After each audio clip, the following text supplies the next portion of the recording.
mundo encarnado, que bom, que bom. Está todo mundo aqui. Bem, o que se deve entender por pobres de espírito? A doutrina espírita tem seu tríplice aspecto: filosofia, ciência e religião. Não tem como a gente parar para analisar alguma coisa sem que analise pelo tríplice aspecto. Mas hoje, no contexto histórico, no contexto histórico na qual nós estamos inseridos, normalmente se faz uma análise literalmente pelo lado religioso.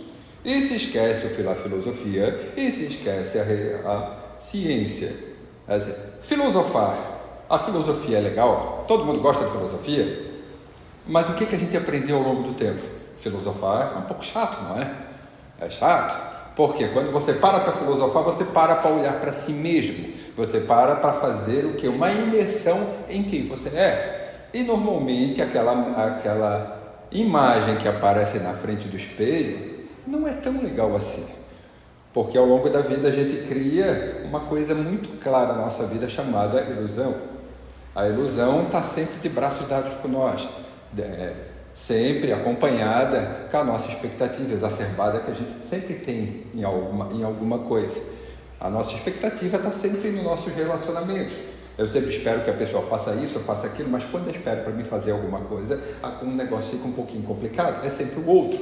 Aí quando uma expectativa é muito exacerbada, ela é o quê? Ela é a mãe de todas as ilusões.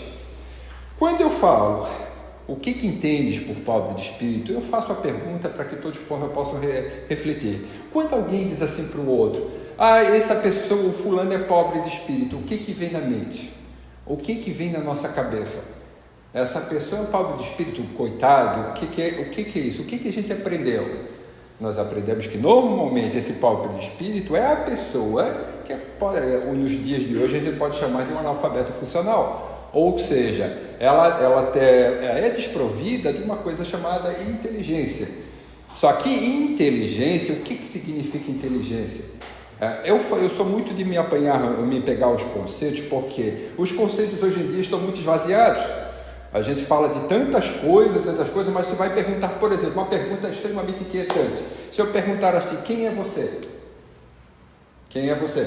É uma pergunta que ao longo do tempo se faz a todo momento. Mas quem é você? Se perguntar assim: quem é você? Normalmente a gente tira o que? A identidade, o CPF. Eu sou filho desse, eu sou filho daquele, meus pais são esses, eu trabalho nisso. Eu não estou te perguntando o que você faz da vida. Eu estou perguntando quem é você. Algo difícil de se falar, porque o próprio conceito de se perguntar quem sou eu já está esvaziado. Porque para mim perceber quem sou eu tenho que ter uma ideia de confiança em mim, em perceber quem eu sou. Então, quando eu falo em inteligência, veio de intelligere, ou seja, eu tenho que olhar para aquilo, para alguma coisa, escolher dentre alguma coisa. E escolher bem algo que me faça melhor, que me faça uma pessoa diferente, que me faça ser uma pessoa feliz. Aí vamos de novo, o que é felicidade? Há pouco tempo eu fiz uma pergunta para os amigos: você é feliz? Sou. Eu pensei: por quê? Porque eu tenho meu trabalho, tenho isso, tenho aquilo. Mas não, volta a falar a mesma coisa. Eu não estou perguntando o que você faz da vida, eu estou perguntando se você é feliz. Mas Alex, então não sei o que é felicidade. Normalmente a gente não sabe o que é mesmo, porque felicidade vem de fértil. O que é isso? Terreno fértil. Eu só sou feliz quando eu divido alguma coisa que eu sou, certo? Só vou ser feliz quando eu divido alguma coisa que eu tenho. E não adianta dizer o seguinte: eu estou dividindo meu carro, estou dando isso, aquilo. Não, é dentro aquilo que você é. Porque você só respeita uma pessoa, você só respeita alguém quando você consegue ver dentro, ou seja, olhar de novo, que vem de respiro, olhar de novo. Ou seja, você só respeita a pessoa através daquilo que ela é, não daquilo que ela pode ser ou daquilo que ela representa para ti, mas daquilo que ela é. Ou seja, tira as ilusões e vê a pessoa. Essa dificuldade que nós temos nos dias de hoje, de olhar a pessoa, de olhar alguém, tem tudo a ver conosco. Se eu não consigo olhar o outro, eu não consigo olhar a mim mesmo. Mas, no nosso contexto histórico, a gente aprende que pobre de espírito normalmente é aquele que é desprovido de inteligência, ou seja, tem a dificuldade de fazer um raciocínio lógico. Mas no Evangelho ele diz: Os pobres de espírito para Jesus não entendem os desprovidos de inteligência, mas os humildes. Tanto que diz ser para estes o reino dos céus, e não para orgulhosos.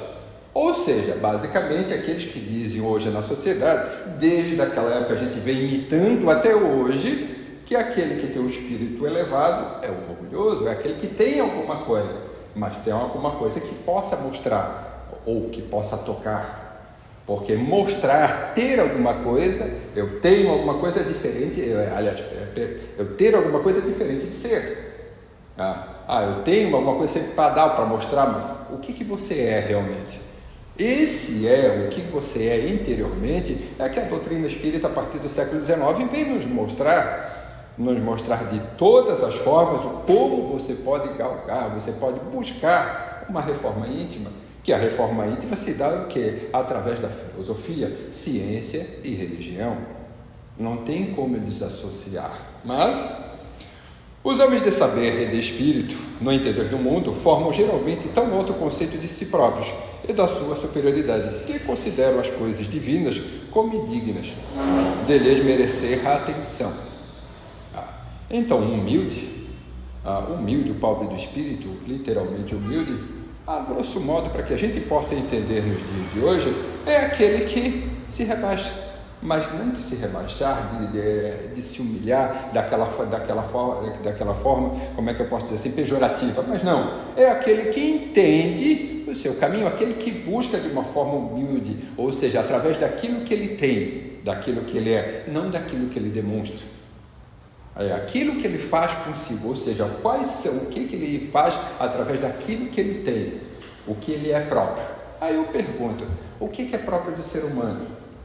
O que nós temos? O que todo mundo tem aqui? O que cada um tem? A verdadeira propriedade. Capítulo 16 do Evangelho segundo o Espiritismo. O que realmente nós temos? Que todos nós nascemos com possibilidade para exercer o que? A virtude. O desenvolvimento, de olhar para o outro, de perceber que ele é uma continuidade, que eu só posso ser feliz a partir do ponto que o outro também possa ser feliz. Porque eu vou ser feliz sozinho no mundo? Sozinho? Onde todo mundo possa estar chorando, onde todo mundo possa estar sofrendo, eu vou conseguir ser feliz? Não, vou ter um problema de saúde, porque felicidade é contagiante. É igual você falar, eu amo. Todo mundo aqui já ouviu falar, né? Todo mundo ama todo mundo normalmente, né? Eu amo o filho, eu amo isso, então todo mundo. Mas o que é o amor? Amor é um sentimento, é uma energia, que muito se fala, mas é o que? Ele é expansivo. Se eu amo, se eu sentir um amor alguma vez, eu quero sentir de novo. Eu não vou sentir uma vez só na minha vida, mas não, tá bom aqui, eu vou amar só essa pessoa e acabou. Não, eu vou amar, eu vou expandir, porque amor é raciocínio, é reflexão, é ciência, é filosofia e é religião. Mas para podermos contextualizar mais um pouco, o que Jesus quis dizer com isso? Quem eram as autoridades na época de Jesus? Quem é que, grosso modo, quem é que mandava na Palestina? Quem era a seita que estava lá no Sinédrio? Quem foi que era o pessoal lá que mandava e desmandava? Na época existia o quê? Uma teocracia. Acredito eu que a maioria já sabe o que significa uma teocracia, ou seja, Deus no centro. Deus no centro, Deus que manda, mas quem era esse Deus? Quem é que representava esse Deus? Uma seita que todo mundo conhece, já ouviu falar, os fariseus. Mas se eu perguntar, quem eram os fariseus? Alguém lembra? Lembra o que eram os fariseus? Os fariseus, que é repetido até hoje, muitas vezes a pessoa, tu olha para uma pessoa, esse é igual o fariseu. Mas quem eram os fariseus? Era a mais influente de todas as seitas. Eles eram inimigos dos inovadores. Sob a aparência de meticulosa devoção, ocultavam costumes dissolutos. Muito orgulho e, acima de tudo, excessiva ânsia de dominação. Qualquer semelhança com o momento presente é completamente verdadeira, tá? Ou seja, nós vemos isso ainda nos dias de hoje, que às vezes se coloca, chama a religião, diga assim, a religião sou eu, e acaba o quê? Esquecendo ou não exercitando o princípio verdadeiro, que para o cristão tem que ser o quê? O caminho do Evangelho, que o caminho do Evangelho não é dominação, é sempre inovação, é sempre respeitando o próximo através da sua especificidade, e nunca querendo que se sobrepor a alguém.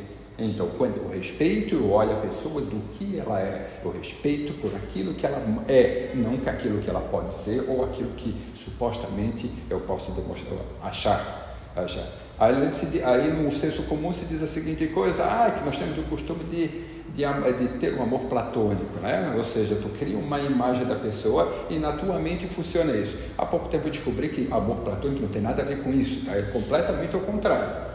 Ou seja, se você tem um amor platônico, significa o quê? Que você tem um amor realmente, ou seja, é um amor que vem para o mundo das ideias, ou seja, o mundo verdadeiro, é o amor espiritual, é o amor ágape que nós conhecemos aqui, aquele amor que liberta, aquele amor que expande. Então, por que eu estou falando isso? Cuidado com o senso comum. Porque como na época se dizia que o pobre de espírito é aquele desprovido de inteligência, hoje a gente diz ainda assim, mas o pobre de espírito é o que é? Ele é humilde, é aquele que não precisa demonstrar para ser alguma coisa, ele simplesmente é. E olha que isso está difícil nos dias de hoje. Então, os fariseus, eles tinham a dominação, eles dominavam. Todos aqueles que buscavam inovação eram literalmente repreendidos. Imagina Jesus vindo com uma nova atribuição, dizendo a seguinte coisa: eu resumo todos os profetas a mim como a maior próxima, a Deus sobre todas as coisas, e o próximo como a ti mesmo. Não pode. Isso o que é? Revolucionário, não é? Isso é extremamente revolucionário, de você dizer a seguinte coisa: os humildes serão exaltados, que é dos humildes que é o reino dos céus, que ainda não está aqui, mas cada um trabalhador que está aqui fazendo e dando o exemplo daquilo que é, não aquilo que pode ser, vendo a pessoa através daquilo que ela representa, daquilo que ela se mostra para consigo mesmo, ele é o quê? Um exemplo nesse trabalho, ele é um pilar para esse reino dos céus. Os fariseus tinham a religião mais como meio de chegarem a seus fins do que um objetivo de fé sincera. Da virtude nada possuíam, além de exterioridades e das ostentações. Entretanto, uma e outras exerciam grande influência sobre o povo, e cujos olhos passavam por santas criaturas. Daí os serem muito poderosos na época. Por que se tinha tanto poder na época? Por que se tinha tanto poder na época? Igual muitas vezes que a gente encontra hoje em dia. Porque o que é próprio do homem, o que é próprio do ser humano, fazer reflexões. Nós temos uma propriedade específica de você parar, de você analisar e tirar algo bom, algo diferente, você fazer uma reflexão. Quando eu paro de fazer reflexão, o que acontece? Quando eu paro de analisar o que eu estou vendo, o que eu estou vivenciando, o que acontece? E, pessoal, basicamente aquilo que nós vemos muito nos dias de hoje, o vazio existencial, porque quando eu paro de utilizar aquilo que eu tenho, eu estou me distanciando de mim mesmo. Mas refletir é difícil. Não é. Basta você começar pelo começo. Não sei como fazer. São Francisco de Assis falou isso, está lá no Evangelho segundo o Espiritismo. Está difícil São Francisco de Assis? Tem outros filósofos na história que deram a receita de bolo, como a gente pode fazer. Então, hoje nós temos acesso à informação, basta procurar. O Espiritismo é a chave que liga todo o conhecimento da humanidade. Mas como se diz, nós como espíritas, nós estamos na praia. E o Espiritismo é um oceano imenso que a gente precisa ainda desbravar. Como é que eu desbravo? Através da humildade.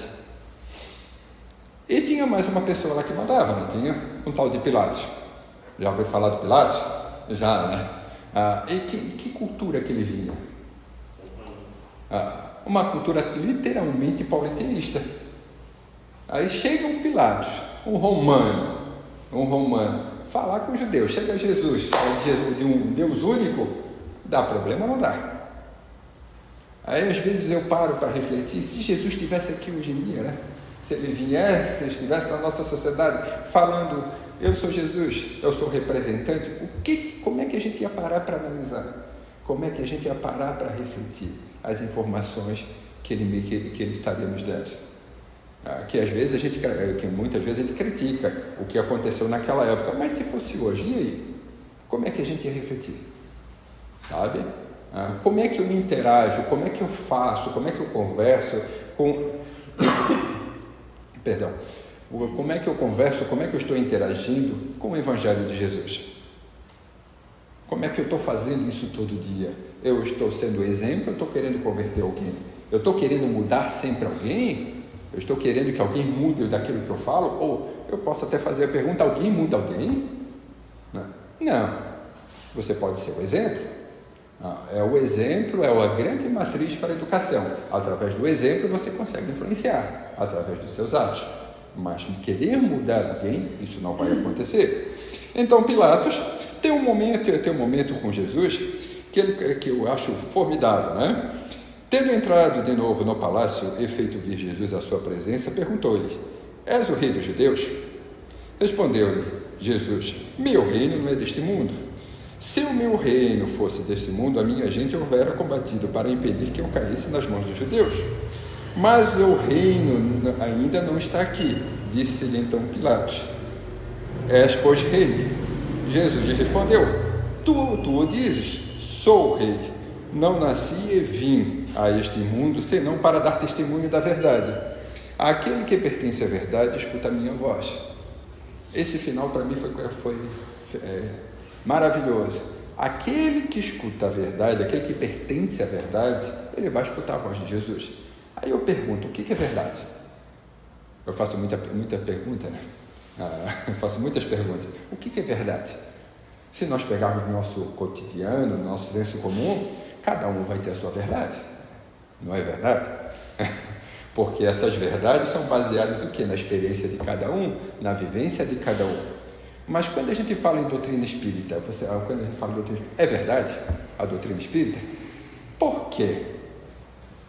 Porque uma reflexão que há muito tempo já foi explicado, e eu faço isso sempre, porque não veio de uma fonte só, veio de várias fontes, vários locais falando a mesma coisa.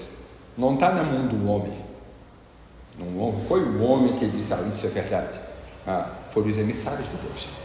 Então não é obra do homem. Que a verdade é melhor do que essa? Que a verdade superior a essa? Eu desconheço.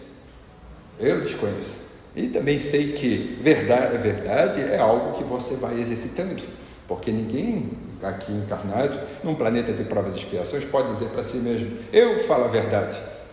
Quem fala isso está incorrendo num grande erro, porque ele está se aprimorando, é uma escola da vida, é uma aprendizagem. E nós estamos aqui, quanto espíritas, estudando, trabalhando, exercitando, vivenciando aquilo que conhecemos de verdade. Do capítulo, da pergunta 618 a 621 do Livro dos Espíritos. É para todos, as leis de Deus é para todos, sempre adaptada a cada orbe. Onde está escrita a lei de Deus? Na consciência. Então é adaptado para cada um, ou seja, para o seu grau de conhecimento, para a sua percepção enquanto vida. A partir do ponto que eu começo a exercitar a caridade, ao ser útil na vida, fazer o bem ao próximo, trabalhando exatamente para o Evangelho, mais próximo eu vou estar da onde? Da verdade. Porque a verdade não é minha, é nossa. Quando eu falo o Evangelho de Jesus não é de ninguém, é de todos. Então, qual é a ideia de querer customizar Jesus, dizer a seguinte coisa, o meu Jesus, o meu Deus, querer transformar ele, a sua bela vontade, a sua vontade propriamente dita, ao meu ponto de vista, é o que? É um equívoco. É um equívoco. Especificamente, vamos dar um exemplo. Quando a gente reza, quando a gente vai orar, como é que é feita as orações? O que a gente faz primeiro? Pede muito, né? Aí eu pergunto, por quê? Deus já não te deu tudo que você precisa para você ser feliz? Tudo para você exercer nessa existência? Nós temos todas as potencialidades e se para estarmos bem. E por que ainda não tem? Porque falta o quê? Olhar para o próximo, utilizar a grande arma que nós temos, chamada o quê? Empatia. Empatia que me deixa mais próximo do outro e, acima de tudo, comigo mesmo. Quando pergunto quais os atributos divinos, quais são os atributos divinos, o que vem primeiramente na nossa mente? Ele é eterno, infinito, imutável, imaterial, único, onipotente, soberanamente justo e bom. Ele é justo, justiça, bondade. Então, bondade não significa alguém que passa a mão na sua cabeça, na sua que vai ser, coitado. Não, é aquele que vai exercer o quê? Ciência, filosofia e religião. Porque nem tudo aquilo que a gente diz que é bom para nós realmente é bom. Porque a aprendizagem é uma coisa muito fácil, não é verdade? Não. A aprendizagem, quando você se predispõe a aprender, significa que você precisa mudar, sair da sua zona de conforto, sair daquele lugarzinho que nada cresce, para que você possa ganhar o quê? O mundo, sair da caverna, conhecer a verdade, se experienciar e exercitar o quê? A virtude que nos é própria. Honrai a Deus por meio de suas leis. Quais são as leis de Deus? Livro dos Espíritos, terceira parte. Está lá, as leis de Deus.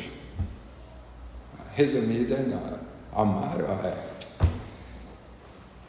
fugiu aqui, perdão. Mas as três partes, na parte 3 do Livro dos Espíritos, está as leis de Deus. É difícil? Não sei? Vai lá dar uma olhada.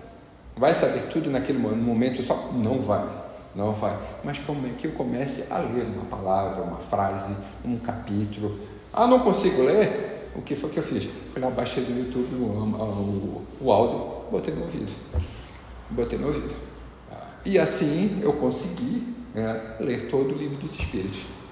É assim, porque muitas vezes a gente diz para nós, eu não consigo, não tenho tempo, está tudo complicado, está tudo isso, está tudo aquilo. Hoje em dia nós temos a tecnologia. Utilize aquilo que você tem à sua volta. Porque, acima de tudo, a nossa maior dificuldade é saber transmutar em algo bom aquilo que nós temos. Honrai as suas escolhas. E assim foi dito. O reino dos céus é do simples, que Jesus significa que a ninguém é concedida a entrada nesse reino, sem a simplicidade do coração e humildade de espírito. Que o ignorante possuidor dessas qualidades seja preferido ao sábio que mais crê em si do que Deus. Então, que eu possa me posicionar no quê? Eu não sei nada. Um grande filósofo disse uma vez, eu só sei que nada sei. Ou seja, eu estou pronto para aprender. E nunca ninguém vai saber alguma coisa. Nesse mundo a gente não vai saber de tudo, jamais. A gente vai estar sempre aprendendo. Que eu tenha o espírito do quê? De aprender, de aluno, de um anseio da aprendizagem. Para que eu possa sempre o quê? Estar melhor, estar bem comigo mesmo. Não se pode servir a Deus e a Mamon. O que você escolhe? Eu vou servir a Deus ou a Mamon? Deus, virtude. Mamon, tradução, dinheiro, posse. O que eu sirvo? Mas eu não posso ter posse? Uma pergunta sempre que eu faço. É você que tem a posse ou a posse que te tem? É eu que tenho o carro ou o carro que me tem? Ou eu que tenho a casa ou a casa que me tem? Porque quando eu sobrevivo, literalmente, só para aquilo, é aquilo que me tem. Agora, quando eu utilizo aquela posse para um bem maior, já é completamente diferente. Então, você quer servir a Deus ou não? As duas coisas juntos é impossível. Os discípulos se aproximaram de Jesus, ele é perguntado: quem é o maior no reino dos céus? Jesus, chamando a si um menino, o colocou no meio deles e respondeu: digo-vos em verdade que, se não vos converterdes e tomardes com as crianças, não entrareis no reino dos céus. O que significa criança? O que é a criança? Acima de tudo é um desafio, tá? É um desafio. Quem tem filho sabe disso. Porque eu tenho uma filha de 4 anos. Quando ela chegou 1 ano e meio lá, que eu disse, vem cá, ela disse, não. Aí eu disse, epa, aí tu é colocado em xeque. Às vezes a gente normalmente se diz que o pai e a mãe têm um amor condicional. Não tem. Não tem. Pode ter um amor condicional até 1 ano e meio, 2 anos. Depois começa a ser condicionado o amor. Porque você precisa educar. Você precisa dar exemplos. E para isso você precisa se refazer. Só que Jesus nos deu o que? A pureza de espírito. Ou seja, o amor e a espontaneidade.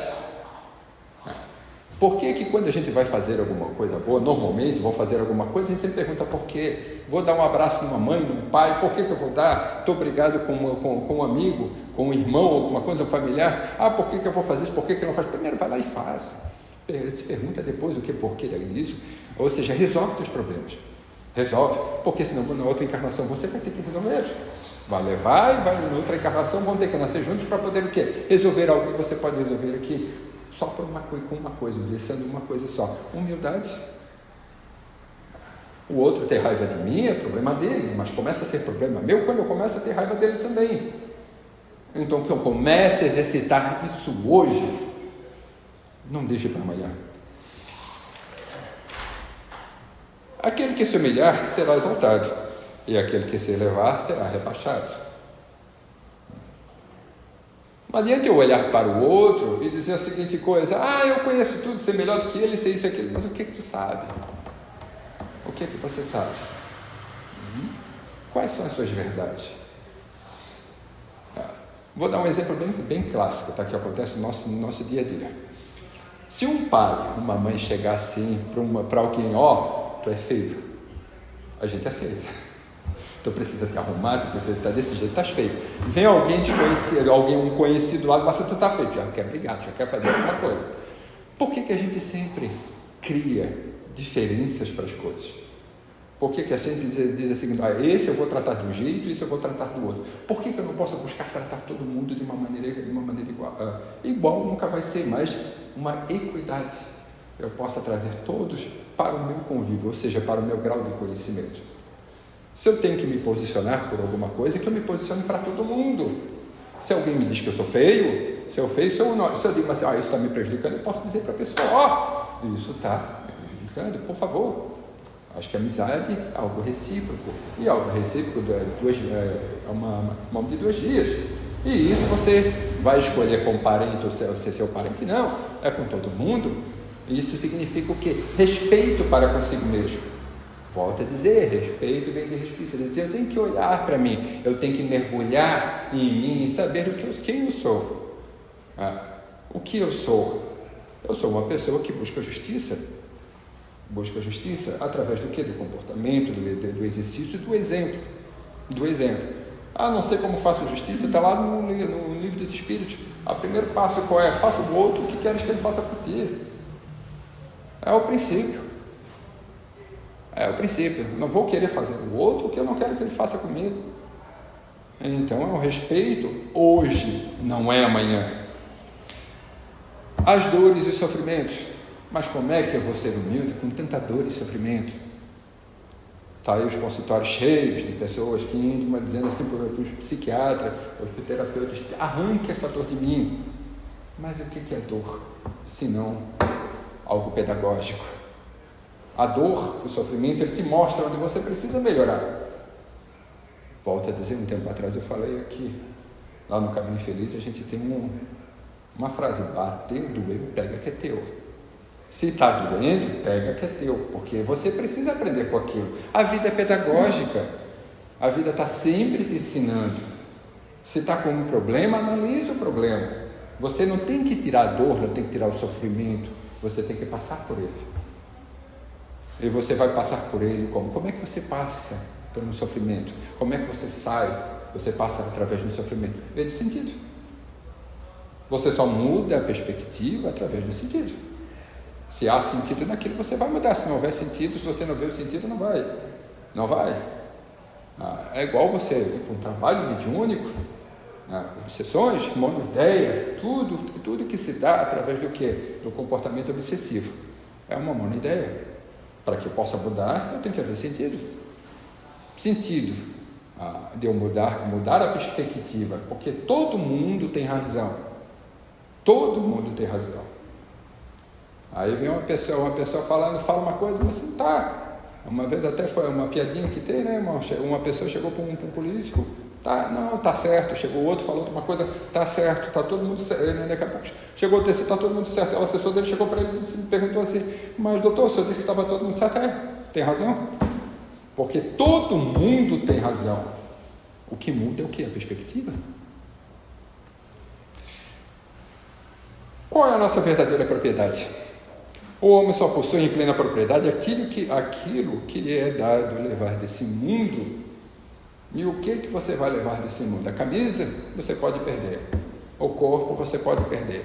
Seu companheiro, sua companheira, você pode perder. Seu filho você pode perder. Pode perder? Não, você vai perder. O sapato você pode perder. Tudo que é material você vai perder. Mas o que você vai levar daqui? Eu falo perder, deixa aqui. Eu falo perder aquilo que deixa aqui, ou seja, deixar no mundo manifestado. Agora, o que eu vou levar comigo? Virtude é aquilo que eu faço de bom, é aquilo que eu faço, é o tempo consciente que se dá através do deslocamento da consciência, do desenvolvimento da consciência para algo bom, para a virtude, para o sagrado, para Deus, para Jesus, através do Evangelho. A mudança se dá através disso. Aí tu encontra uma pessoa... Conhecias uma pessoa há 10 anos atrás, a pessoa falava, mas daqui a pouco tu encontra ela que deu 10 anos depois, a pessoa fala do mesmo jeito, ela mudou alguma coisa? Não. Caiu na rotina, reclamar, continuar, e assim vai. E quantos de nós, muitas vezes, a gente cai na rotina e esquece de ter o quê? Um tempo consciente, aquele tempo que você vai lembrar para sempre, que tu não vai esquecer nunca. Vai esquecer nunca?